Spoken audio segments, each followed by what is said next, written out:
اعوذ باللہ من الشیطان الرجیم، بسم اللہ الرحمن الرحیم۔ شروع اللہ کے نام سے جو بڑا مہربان اور نہایت رحم فرمانے والا ہے۔ بنی اسرائیل کے دو بھائیوں کا قصہ۔ بنی اسرائیل میں دو بھائی تھے، جن میں سے ایک مسلمان اور دوسرا کافر تھا، اور تھے دونوں دریا کے شکاری، یعنی مچھلیوں کا شکار کیا کرتے تھے۔ کافر خود کو سجدہ کرتا تھا، مگر جب مچھلیوں کے لیے دریا میں جال ڈالتا تو اس قدر مچھلی آ جاتی کہ ان کو کھینچنا مشکل ہو جاتا تھا، مگر مسلمان کے جال میں صرف ایک مچھلی آتی۔ وہ اس پر صبر کے ساتھ خدا کا شکر ادا کرتا۔ اتفاقاً ایک روز اس مسلمان کی بیوی اپنے مکان کی چھت پر گئی تو اس کی نظر کافر کی بیوی پر پڑی، جو زیور اور بہترین لباس سے آراستہ تھی۔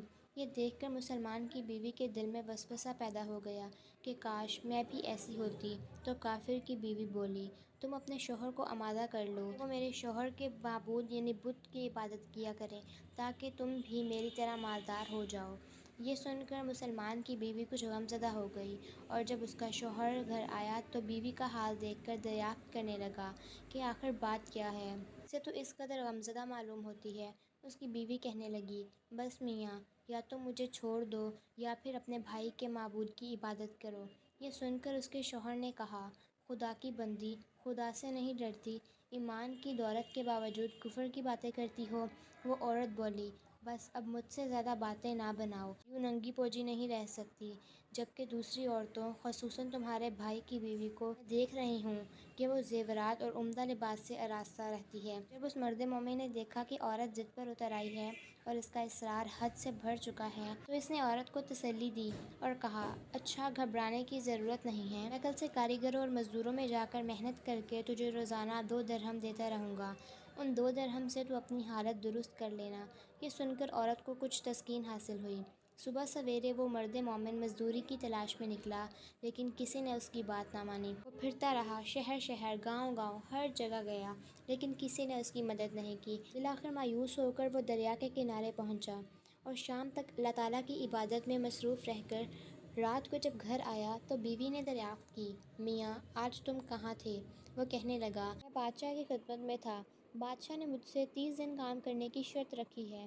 اس کی بیوی بولی، آخر وہ بادشاہ تم کو کیا دے گا؟ تو اس نے جواب دیا، میرا بادشاہ بڑا کریم ہے اور اس کے خزانے مال و دولت سے بھرے ہوئے ہیں، وہ مجھے وہ دے گا جو میں چاہوں گا۔ چنانچہ اسی طرح وہ اپنے معبود برحق کی عبادت میں مصروف رہا۔ 30ویں رات ہوئی تو بیوی نے کہا، سنو میاں، اگر کل تم نے مجھے مزدوری لا کر نہیں دی تو مجھے طلاق دے دینا۔ یہ سن کر اس کو کسی قدر پریشانی لاحق ہوئی، اور 30ویں صبح کو اس نے ایک یہودی سے کہا، کیا تم مجھے مزدوری پر لگا لو گے؟ یہ سن کر یہودی کہنے لگا، ہاں، تم کو مزدوری مل جائے گی، لیکن میرے پاس تمہارے کھانے پینے کا کوئی بندوبست نہیں ہوگا۔ چنانچہ وہ مرد مومن روزے کی نیت کر کے یہودی کے ساتھ کام پر گیا۔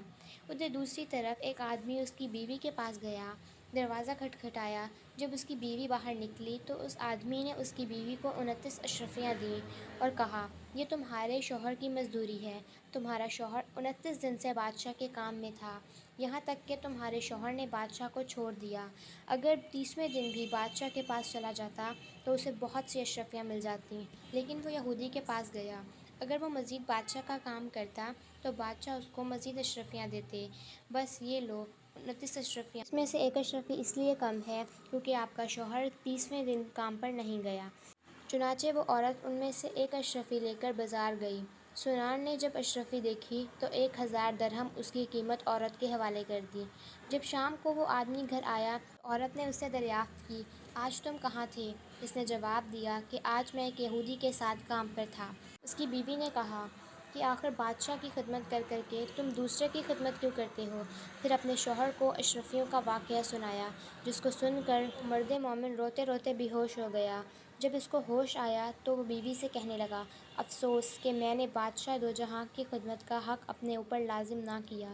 اس کے بعد اس آدمی نے عورت کو چھوڑ دیا اور پہاڑوں پر چلا گیا، جہاں خدا کی عبادت میں مصروف رہنے لگا، اور وہیں باقی زندگی گزاری اور وہیں پر اس کا انتقال ہو گیا۔ ناظرین، اللہ تعالیٰ کے خزانوں میں کوئی کمی نہیں، وہ بندے کو اس کی عبادت کا صلہ ضرور دیتا ہے۔ اگرچہ بعض دفعہ کسی حکمت کی بنا پر اس کے ہاتھ دیر ہو جاتی ہے، لیکن بہرحال اندھیر پھر بھی نہیں، وہ اپنے بندوں کو دیتا ضرور ہے۔